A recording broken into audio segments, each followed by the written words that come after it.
Robert Pidde. Yeah,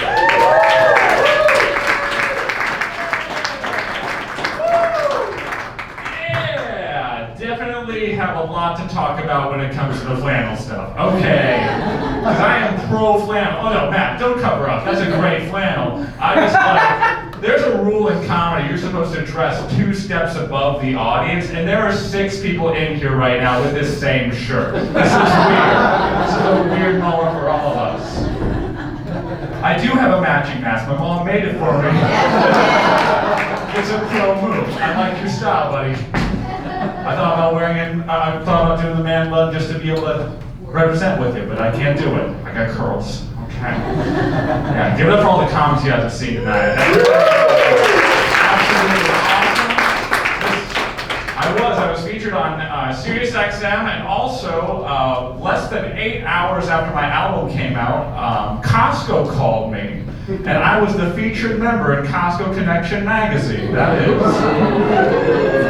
Yeah, that's it. Honestly, they called me 8 hours after my album. That should concern all of us. That is a terrifying speed for that to happen. They are listening right now. I want you to know they are listening to this exact moment with us. You all go home tonight and you say Kirkland brand in the mirror 3 times. Someone's gonna pop up behind you and say, you want some free samples? That's exactly what's gonna happen.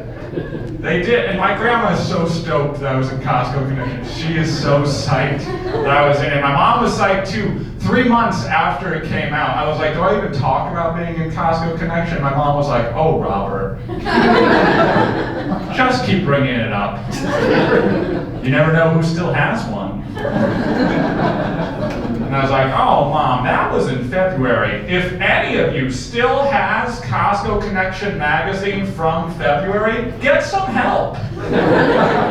Because that is clearly a sign of depression. Also, send it to me. I'll sign it. I don't have anything else going on. I was in Costco Connection magazine. And I want to get back in, mainly because I had friends who called me up and they were like, oh, congratulations on getting in. And I was like, why did you find that? I don't understand. Like, it's next to a Huggies ad. It's for throwing away. That's exactly it. It's weird to see your dreams written on litter, but that's what happened.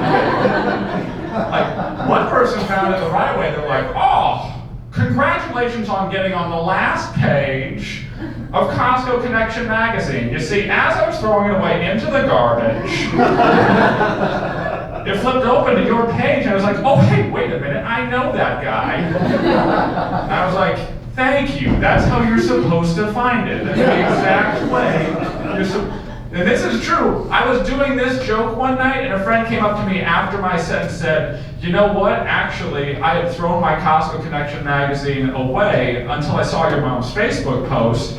I fished it out of the garbage, read the article, and threw it right back in the garbage.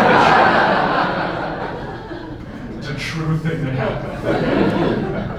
And I want to get back in. It's going to be hard after they hear this joke. It's going to be a real tough sledding after this. But I want to get back in because my grandma thinks I've made it. I got to prove I'm staying. And I made a couple mistakes during the interview that I want back. I'm going to be 100% honest. I made 2 mistakes where they were like, so do you write your jokes in little bits and pieces, or does it come in waves? And I was like, are you asking me if I write jokes in bulk? Costco? No, Costco. That's very much a you thing. And then he was like, are you this funny in person so people will like come to your shows? And I was like, no, I don't do samples, Costco. You're really projecting right now. You're really projecting right now. You need to step outside yourself. That was a cool thing that happened. I have a question for everybody in here. Did anybody in here actually accomplish their 2020 New Year's resolution? Did any person in here actually make it happen? No? Okay, that's totally fine. I think we all had a good excuse. I think we all had a solid excuse not to. I gave up on mine 8 days into 2020. I'm going to be 100% honest. Like, I was going to get in super good shape. That was my New Year's resolution. And then 8 days in, common mistake, I got hit by an industrial tow truck at 60 miles an hour. That's a real thing that happened. I remember laying on the side of the road like, I'm not making it to the gym this year. I remember that. By the way, I was in a car. Let me be clear on that. I was in a car. Otherwise this is a very different stand-up set. I'm sorry. Everybody in here? No, this isn't a miracle. This is a premise. I want you guys to know this is just how my life was playing out. Like, I got hit in my passenger side, and funniest thing will happen to you whenever you get hit by an industrial tow truck, everyone will tell you, you're gonna need a tow truck. And so I just looked at the dude that hit me, and I was like, I mean, you kind of owe me one right now. Don't you think? And he was like, actually, I can't tow you. This is an industrial tow truck. Your car is too small for me to tow you. And I was like, are you telling me I had to get hit by a different tow truck to make this work out? I'm leaving you guys a weird Yelp review. Just like Ken's Towing. If they hit you, they won't tow your car. 3 stars. I'll feel comfortable giving a 1 star. I didn't use the service. So I got hit. I got hit my passenger side. Inconvenient place to be hit by a tow truck, whether it was the right one or not. The optimal way to get hit by a tow truck, I had a lot of time to think about this while I was on bed rest, is for it to back up into you. That way it can pull forward, hook you, tow you away. That's the best way to get hit by a tow truck. Why don't you just rear-end me with an ambulance while you're at it? That's a convenient sandwich right there. Why don't you just T-bone me with a state trooper and a fire truck? Let's make everyone question, do we call 911 or will they make this worse?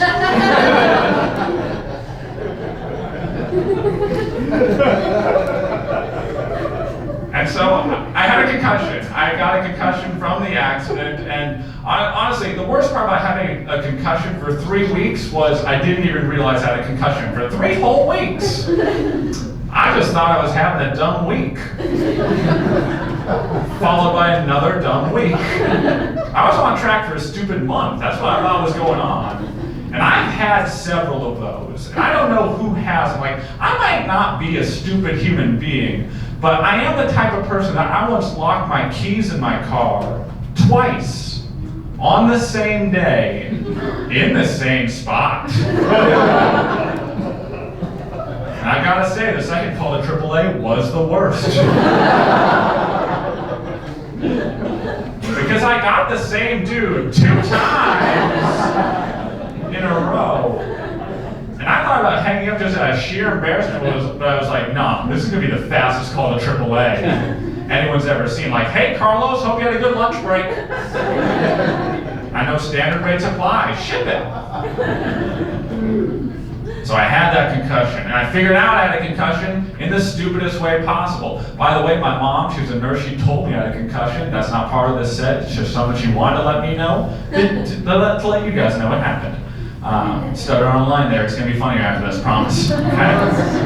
I figured out I had a concussion in the stupidest way possible. I was snorkeling in LA Fitness, and I was snorkeling because I had to rehabilitate my back. I wasn't allowed to crane my neck at all, and also I can't swim. I always snorkel. It's always something I did. It's a controlled drowning every time I touch the water. It's real fun for me. And so this woman, she gets to the pool right next to me, and she's like, hey, gonna be swimming laps right next to you. And I was like, cool. Then I forgot because I had a concussion.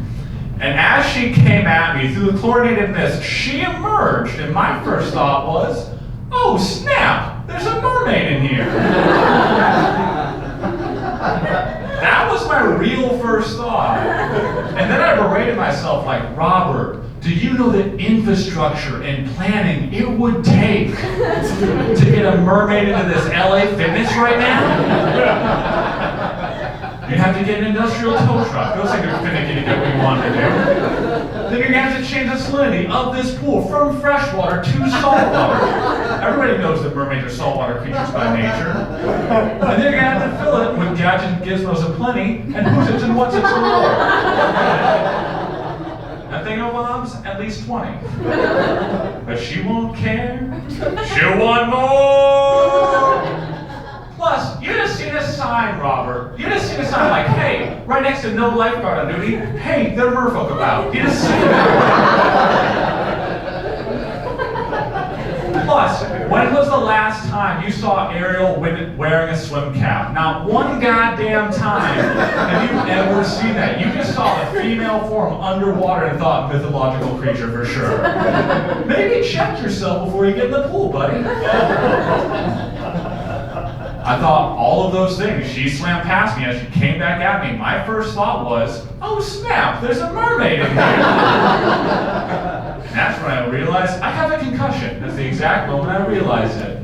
And good of you guys to listen to all of those concussion jokes. Hardest part about doing concussion material? Remembering concussion material. That is easily the hardest part. Writing concussion material is way harder. I wrote this part at least 3 times, let you guys know this. Writing concussion material is a lot of just, oh, okay. All right, oh, cool. I got that one. One New Year's resolution I did manage to keep, and I'm very proud of this. I've actually been clean and sober for 2.5 years now. Thank you guys. I appreciate that clapping so much. Mainly because I've been talking about being sober in terrible places recently, and they're not always that nice. Like I was met with dead silence one night, and somebody just yelled out, "We don't like quitters!" Followed by, "What did you do?" And I was like, enough is the answer. Like I quit drinking, and I'm a better person this way, and I know that because one drink in, no matter what, I was dancing, and no music needed to be played for that to happen. And I was off beat to the rhythm of my own soul. That happened on a regular basis. And then 2 drinks in, everybody in here gets to find out how I think my high school wrestling career should have gone. And long story short, it went the way it should have. So I quit drinking, and I am better this way, but I do think it's funny, the very first person to congratulate me on getting sober, I used to work as a general manager at the Comedy Underground, first person to congratulate me was my beer rep. That's true. That's an ironic person to congratulate you on sobriety. He was like, oh, that is so good for you. I'm like, I don't think you can say that. And he was like, why? And I was like, because you're Anheuser-Busch. That would be like Krispy Kreme donuts being like, good luck on that diet. That is a weird thing that is happening. Plus, the way you're doing it feels very sponsored, where it's just like, I hope that your sobriety is as cool and refreshing as the Rocky Mountains. It's weird. It's a weird thing you're doing. And so I got sober, but I do miss a couple of things. I miss terrible alcohol. I miss good times with my friends drinking terrible alcohol. Like we used to drink Prestige gin. And most of you don't know what that is. Because it's been discontinued. And for good reason. It is an ironically named gin, Prestige gin, because the fastest way to explain what it is, $5 for a half gallon. That's all you have to know. Yeah, tax included. I am doing this math. That's a solid, like honestly, you could chase it with Purell. It would make it better. It is terrible. $5 for a half gallon. That is not the price of an alcohol you buy in the store. That is the price of just a jug that's clear that they just say, you know what? It might kill you or it might be a good time. That is what the price of $5 for alcohol is. My friends used to give them to me as penalty shots. They'd be like, Robert, you're making a lot of animal noises. It's weirding us all out. Penalty shot. Which, if you want me to quit making animal noises, don't give me the worst alcohol imaginable. Because that's exactly what you're going to get. Just a lot of...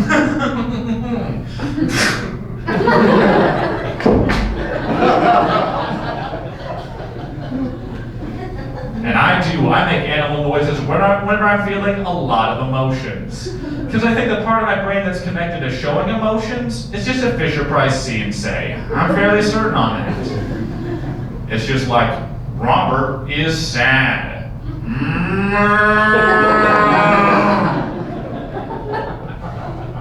Robert is fed up.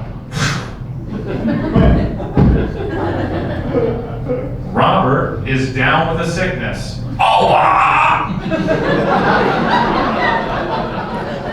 Whatever you guys do. I don't know.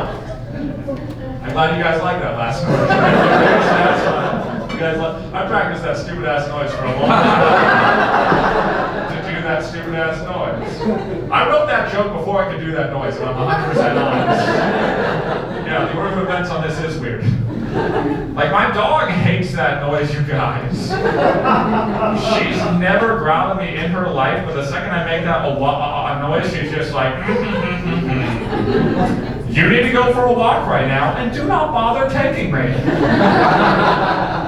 She's more of a Pantera fan, is what I'm saying. All right.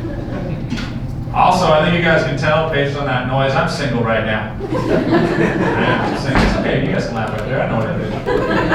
I'm single right now, and I don't even honestly know what I'm looking for in a partner at this point. And I think that there is no better example or story as to why I am single and have no clue what I'm looking for, more than the fact that I dated 6 women in a row named Sarah. I know now not to.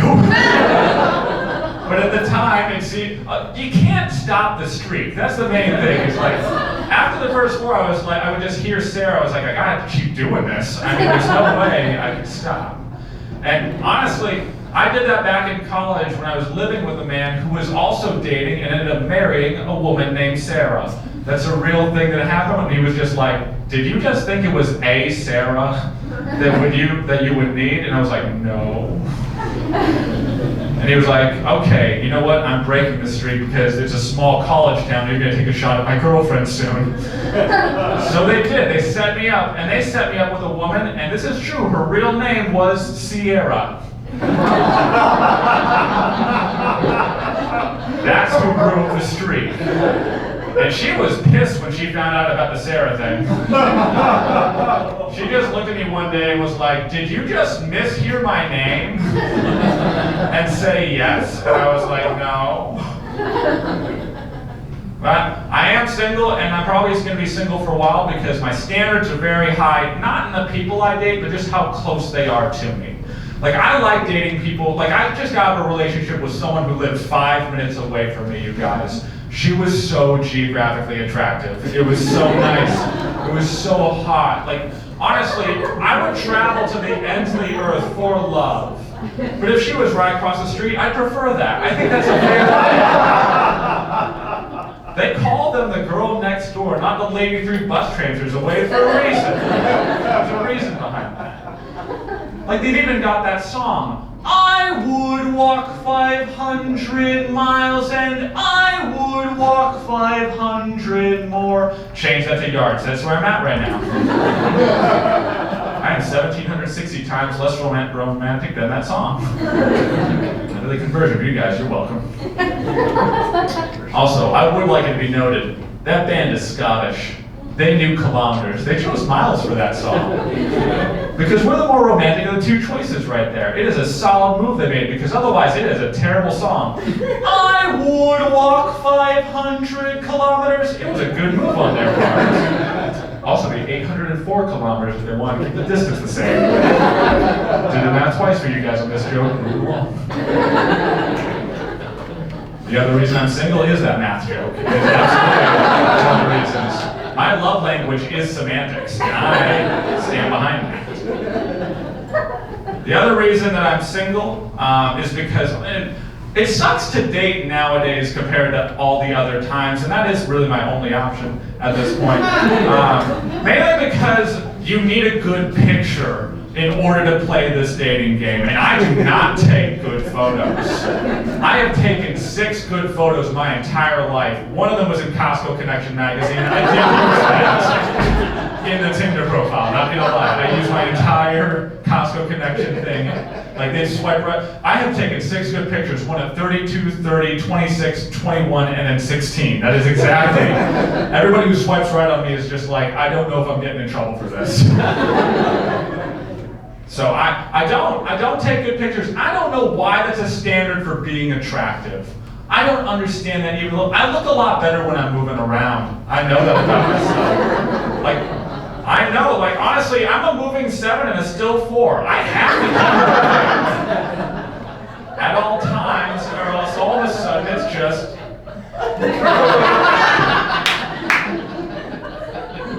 gets a lot worse, and I know that. Every day, I gotta keep moving like a street fighter. I'm 100% honest. Every morning, I just hear fight, and I get out of bed with this. That was Blanca. I think he's the hottest. And honestly, I'm not a bad-looking dude, but I look like Ross from Friends and Nicolas Cage got together.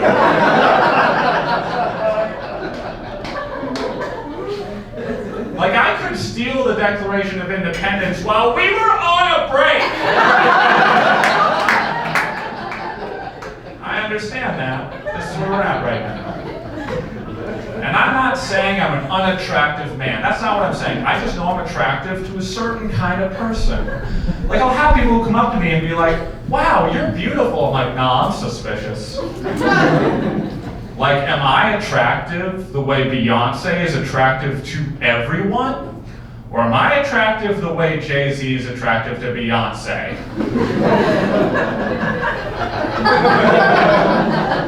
It's the second one. It's definitely the second one, and I'm just looking for someone to put a ring on it at this point.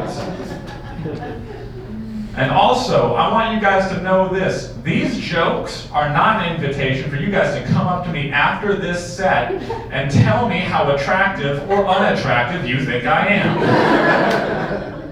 Other audiences have lost you that privilege. They have. Because I had a dude come up to me after a show and he was like, hey man, I mean you're not like that bad looking. And that's not a compliment.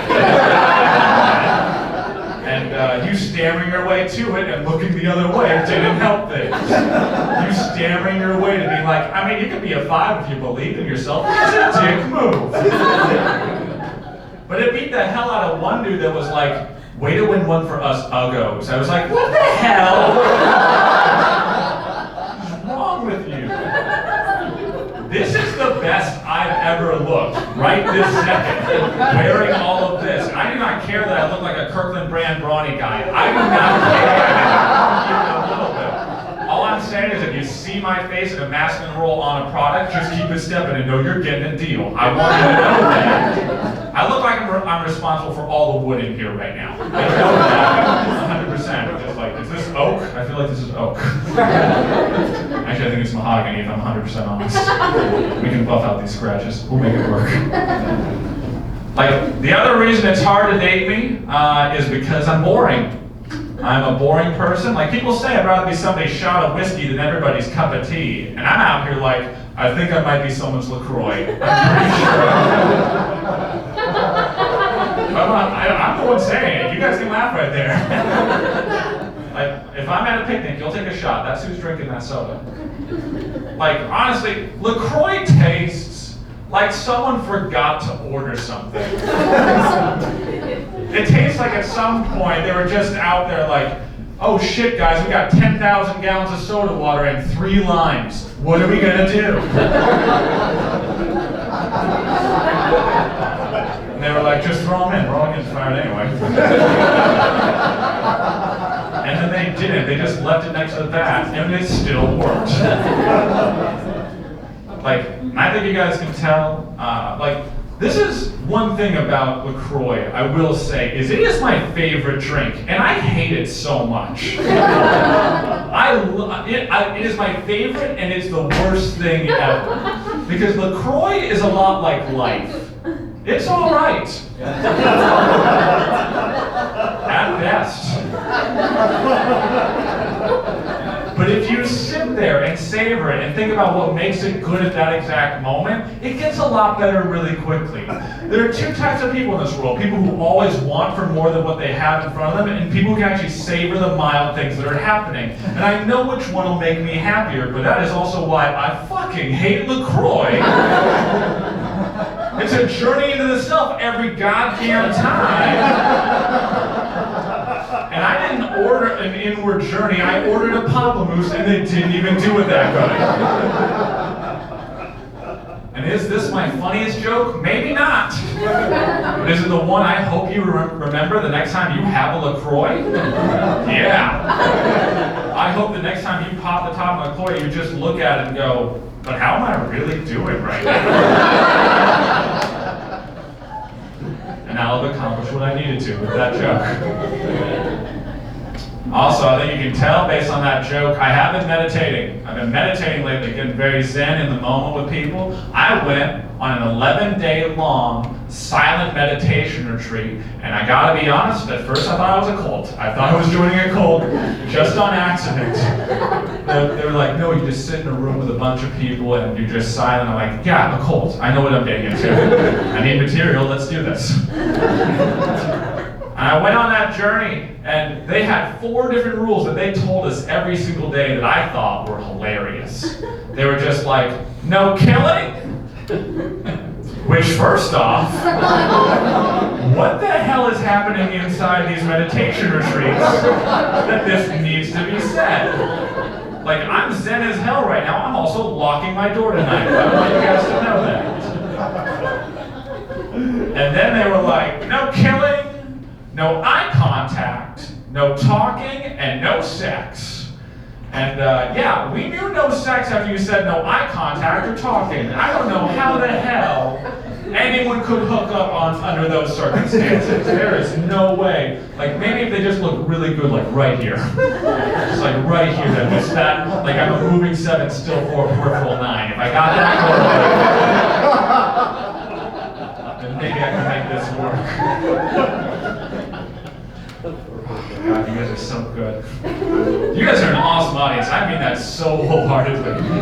I mean that from the deep, like, this is a treat for me. You guys are an actual treat for me. I've been doing stand-up comedy for over 9 years. I've done over 2,000 shows in those 9 years, and there have been so many terrible shows that you guys are making up for right this second. Like, I used to get booked on shows all the time where they would just call me up and be like, hey, I need a comedian. And I was like, does it pay anything? And they'd be like, no. And I'd be like, perfect, I'll be there.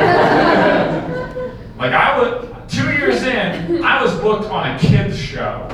And what I found out that day is that I don't want to do many other kids shows ever again. Found out I was on a kids show because typically I carry my camera to record my longer sets and to show my grandmother my dreams are still alive. And the man that booked me on the show looked at me, looked at the camera and said, you're gonna want to put that away. And I said, why? And he said, because you're not gonna want to remember that this happened. And that was the man that believed in me most that day.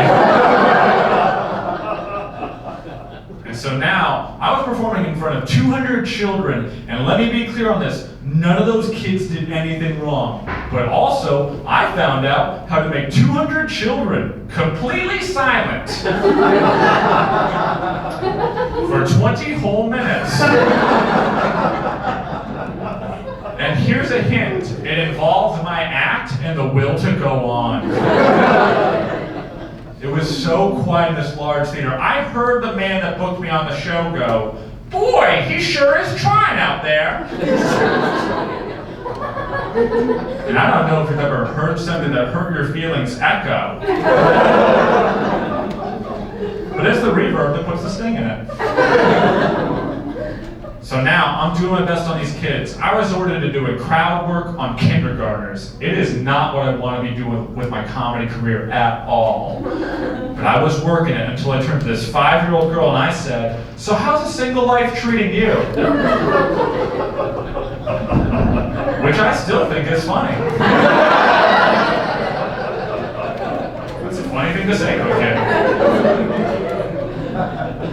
But then she turned to me and said, what does single mean? And I was like, I'm not telling you how alone I am. That's not how this is going to work at all. But I explained to her, I don't have a wife.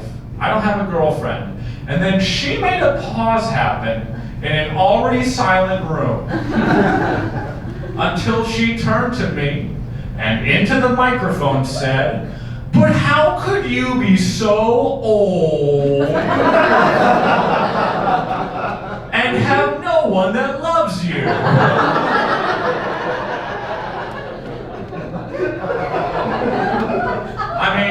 finally a reason to cry myself to sleep at night.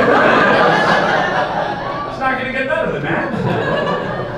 And from there, I heard the man that booked me on the show go, "Ha!" And that was the second time I heard something that hurt my feelings echo. So you guys have been absolutely fucking fantastic. I appreciate every single one of you. This job, it's been hard doing this job. I was poor for a really long time, and honestly, I still am. Where are my poor people at? Anybody in here also poor? Thank God you guys made some noise. No, otherwise that would have been a very awkward situation for all of us. Where it's just like, none of us are like you. Now dance for us, peasant. That would have been a weird moment. You all missed. Glad you did. I am so poor at this point. Whenever I hear gunshots in my neighborhood, I'm just like, sweet, rent's not going up this month. Fantastic. Now I'm the one shooting them off, if I'm honest with you. My landlord does not like me. She's like, damn you, Robert. I'm like, suck it, Craig. You fixed my refrigerator. This is what's happening.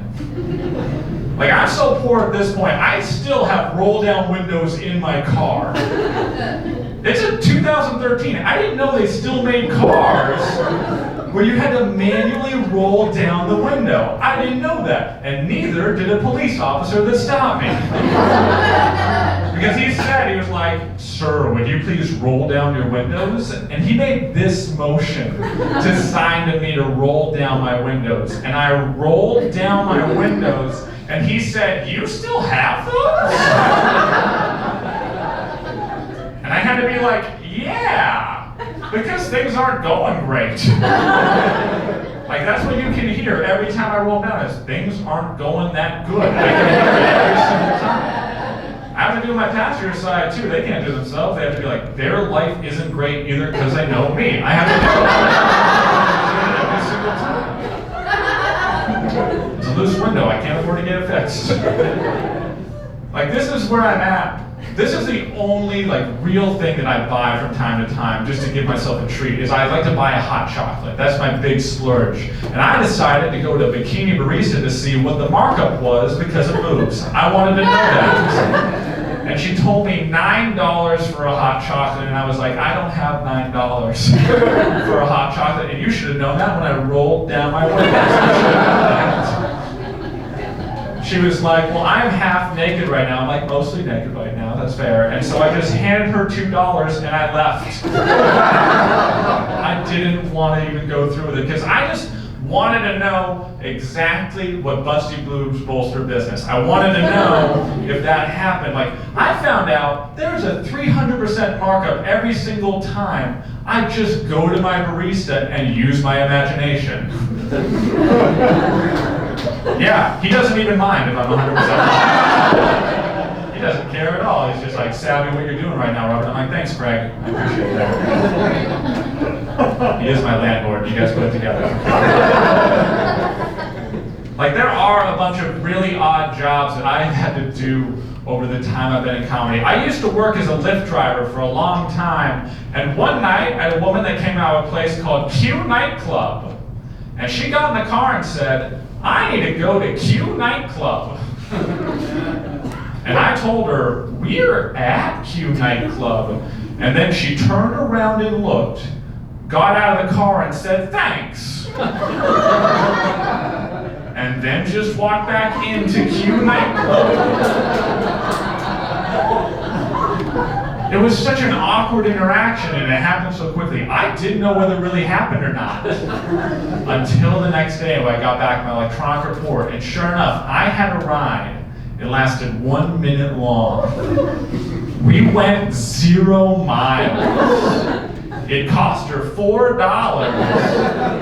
And she left a $2 tip. For that minor amount of information. It's really just sad because I know I'll never have a better customer than that. As long as I work anywhere. Like, honestly, I got paid one night just to be one of those signs that says, you are here. That is a weird thing. Like, do you know how weird it would be if you walked up to Will right now and just said, I want to go to Hale's Ales. And then he was like, no, you're at Hale's Ales. And then you just tipped him $2 $2. You know how fucking weird that would be? Also, I recommend it. Tip your bartender. That is my slogan for this. Lots of weird things happened while I worked as a Lyft driver. Like another night around Christmas time, a woman, she was coming in my car and somebody yelled out to her, "Merry Christmas!" And she said back, "Oh, see. So I didn't think that she understood. So when she got in the car, I said, "Feliz cumpleaños." Yeah, it doesn't mean Merry Christmas. It means happy birthday. But this is what getting a C+ in Spanish class 2 years in a row is gonna get you. So we sat in awkward silence for about 3 minutes until eventually she turned to me and said, "How did you know it was my birthday?" What are the odds? 1 in 365, but what are the odds? Did the math 3 times in this set. Okay, cool. At least you guys can tell I did my homework. My favorite thing to do as a Lyft driver is every once in a while we get cut off by somebody, but then would end up side by side at the same stoplight as the person that just cut me off. That's a very awkward interaction. In a lot of situations, people would just flip that person off. Not me. I prefer to teach them a lesson by rolling down the window, turning to them as slowly as I possibly can, making the scariest face I can, and screaming at them like a pterodactyl. It's like, yeah!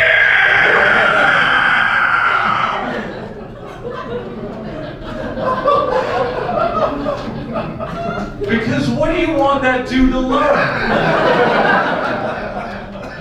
That he should go home and have sex with himself, or that monsters are real? And they only come out during traffic infractions. God, this is a good crowd. You are. You guys listen to that entire joke to get to the pterodactyl noise. That's not always a given for me. I've been doing that joke for a while, and honestly, every once in a while people won't be listening to the premise of that joke, and then I'm just a man pterodactyl noise with no context, and I have to stare at them like they're the losers. I don't know that. And I practiced that pterodactyl noise, obviously, for a long time to do that pterodactyl noise. I recommend everybody in here do the same. People on the street will leave you alone if you are practicing a pterodactyl noise. You're the alpha crazy in that situation, no matter what. My favorite people to do it to, come at me with a clipboard, see what happens. Guys just come up to me like, "Sir, we would like you to read, yeah!" But sir, if you would just,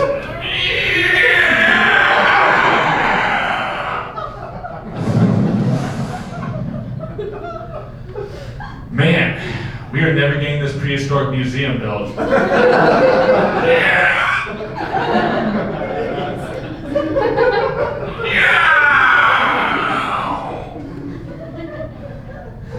There's nowhere to go at the end of that joke. There really isn't. It's a lot of commitment, not a whole lot, just a huge act out. I appreciate you guys. I got good at stand-up, but I had to do a lot of things to get good at stand-up. Like, I was once the general manager of the Comedy Underground at some point, and I did a ton of things. I actually lived in the Comedy Underground. I lived up in there through a men's restroom. I'm not bragging right now, this is just a fact. I lived through a men's restroom into a storage shed, and then it opened into this weird New York style apartment, which made it really hard to call out sick. Like, it's hard to call out sick when your commute is pants. It's real hard to do that. And there was actually one night where I actually did every single job except for feature and headliner in the Comedy Underground. It was Snowmageddon. You guys remember Snowmageddon?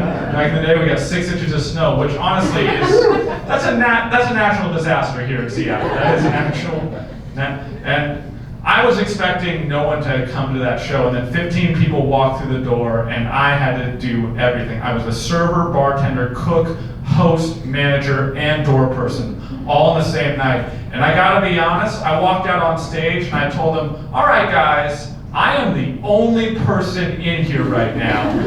So if you guys want to buy the host a drink, he's been cut off by the bartender because he gets really handsy with the server whenever he's drunk, and he's already sleeping with the cook. Like, the guy is insatiable. And that crowd gave me absolutely nothing on that. Yeah, and it was a clever joke off the cuff like that. And I don't know if you guys have ever been stand-up comedians, but it is hard to bomb. You know what makes it harder? Having to do customer service right after that. I have never been more fake in that moment than just like, hey, what can I get for you? Yeah, a person who doesn't value me as a person. All right.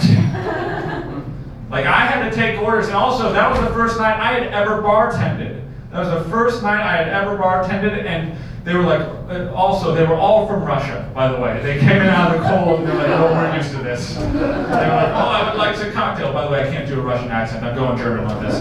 They were Russian, but I would like a cocktail. And I was like, you mean a vodka soda? And they were like, no, I would like a cocktail. And then I was like, okay, I'm going to try to make this one, which should have been a warning sign for them. They're like, okay, let's try the Purple Rain. And so I went to the back, I put all the ingredients together that said to make a Purple Rain. It turned purple, and I handed it to them. That is all I did to make sure that worked. And then I went to another table and I said, hey, what would you guys like for a cocktail? And they were like, what are they having? I was like, a Purple Rain. And so everybody got Purple Rains. It was fantastic. I only know how to make one drink. Gonna be 100% honest. It's a Purple Rain. It's awesome. But the night continued. I had to do every single job. There was one point somebody ordered a burger without bacon, and I was pretending to be every single person while I was doing it, where it's like, wow, they want this without bacon, and it comes with bacon. Isn't that crazy? Then I'd hop over to the bar and be like, yeah, that's crazy, yo. And I'd be like, then I had to run down the hallway to the foot of the stairs for the kitchen. I yelled up because I had forgotten to put in that they didn't want bacon. So the server screwed up and was sending it to me. And at the foot of the stairs, I yelled up, hey, Rob! And then I ran up the stairs and I said, what was that, Robert? And I ran down the stairs, I was like, it says to make that with bacon, don't make it with bacon. And I ran up the stairs and I said, all right, buddy. Then I ran down the stairs and I said, okay, pal. Then I went upstairs and I made that burger with bacon still. And it's the funniest thing I ever did in the Comedy Underground. Gotta be honest, this is a new joke that I was gonna try to close on. But you guys seem relatively satisfied. I'm gonna be 100% honest. This is the end of the show, and I appreciate every single one of you. Thank you guys so much for coming out here. Every single one of you.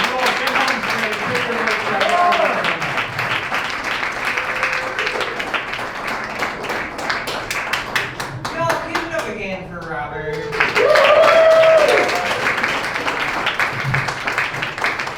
You put up with me the whole time. You put up with me. You put up with me. You put up with her. You put up with that vest. He just put his